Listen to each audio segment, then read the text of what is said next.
Hey, welcome back everybody. It is August 31st. It is Saturday about 12:30, and just an update on the tire trailer. I have not posted a video in a month because the recycling plant that accepts the junk tires has been shut down for a month in terms of taking tires, receiving tires. So myself and many other tire haulers have been put at a standstill waiting for them to reopen the portion where they accept tires and burn tires to help run the plant. So in California, they are sticklers about tires. Every single tire is counted and documented when it's transported. So you have to have manifest showing where you picked up, where you're on your way to. You have to sign off when you get to where you're going. So we do it all by the book. So I can't just go pick up a bunch of tires and just throw them anywhere. They have to go to an approved recycling center where they are checked in and such. So we do it all by the book. So we are dead in the water on tires. I do plan to do more with that trailer. Of course, finish those 3 sides and a couple other things. Looking forward in terms of the tire stuff, I'm going to get a 25-foot triple axle and turn that into a monster hauler. I want to do 500 tires. That's going to mean more stuff. Exhaust brake on the truck, load levelers, things like that. We'll get there. Just we've been on hold now for a month. Dead in the water, not moving any tires. Like I said, mine are piling up. All my customers are piling up. My phone's ringing all the time, and I'm putting everybody on hold till they reopen, which I'm told now is this coming Monday, which is a holiday. So it'll be Tuesday we start dumping again. So with that said, on to the next thing. The camper, the 4x8 camper, is still sleeping in storage. My son and I are getting excited because we have about 2 months, 10 weeks left of heat where we can start camping in the dunes again. And we have a lot more work to do on that trailer. Like I've said before, I got an axle for it. I got to do trailer wiring. I got to do bumpers. I got to do the diamond plate. I got to do the storage box. And there's other things I've thought about doing after watching other people's builds. So I'll have plenty more of the 4x8 trailer. So that covers that. Now on to number 3. We're about to do something big in our life. Many of you know that we built this camper because we didn't have a whole lot of money, because I just purchased my old business back. That's been 2 years now. During these 2 years, we've been preparing ourselves to buy a home so we don't have to rent and put our money in someone else's pocket. When you own a home, you take money out of one pocket and put it in your other pocket, with interest in many cases. So for 2 years, our business has exploded back to where it was before I bought it back. It had kind of dwindled. So now we have 2 years of great tax returns, very good income to debt ratio, very good FICO score. So a few months ago we started looking and we found the house.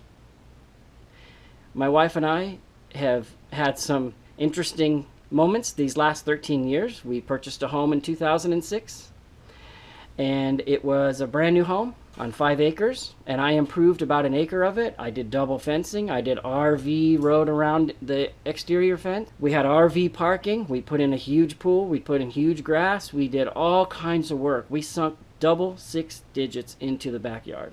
I think we broke the real estate market in '08, and we hung on to that place for 2 years, but in the end, the value dropped to 30% of what we were into it for. The payments skyrocketed because we had an adjustable. We ended up losing that house in 2010. Thankfully, another home that was built in '07 sat on the market for 3 years, and that price dropped. We were able to grab another home for next to nothing because they wanted to unload it because of the real estate market. Just 4-bedroom home, 3-car garage, dirt, no landscaping.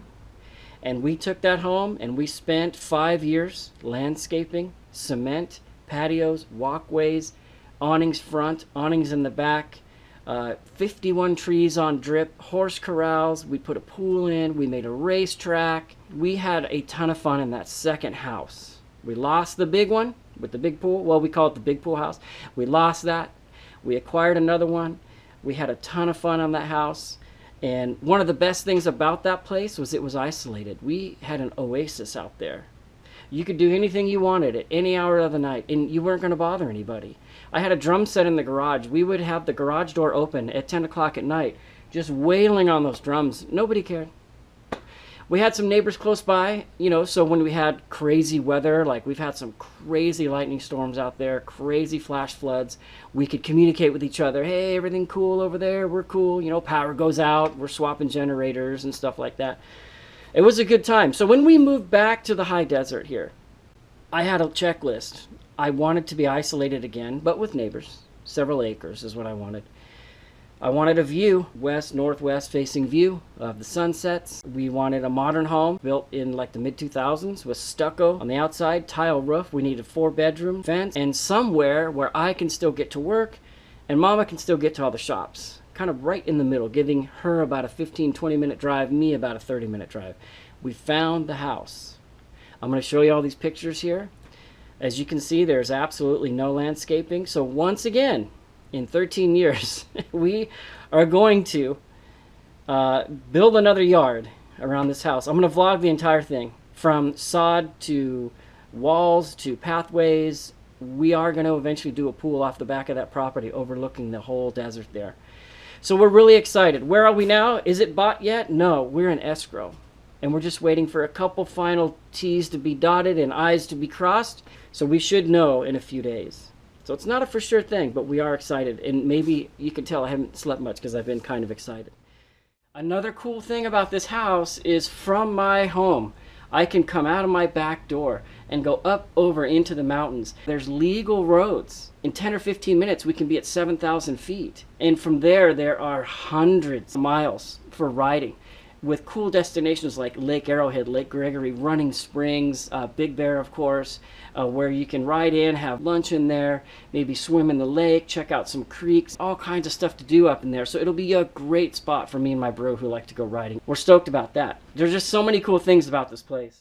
And one of the coolest things is this house has that 3-car garage and it's fully insulated.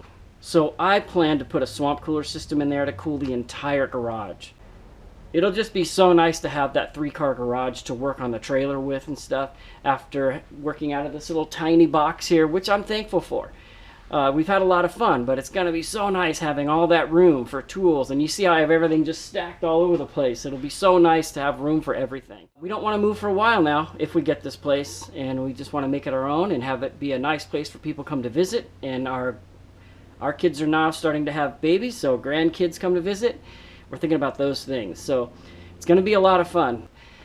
So we are coming back with build videos. We got all kinds of stuff to do. We got that whole house project to document over the next few years. So I'll take you along with me and we'll do it together.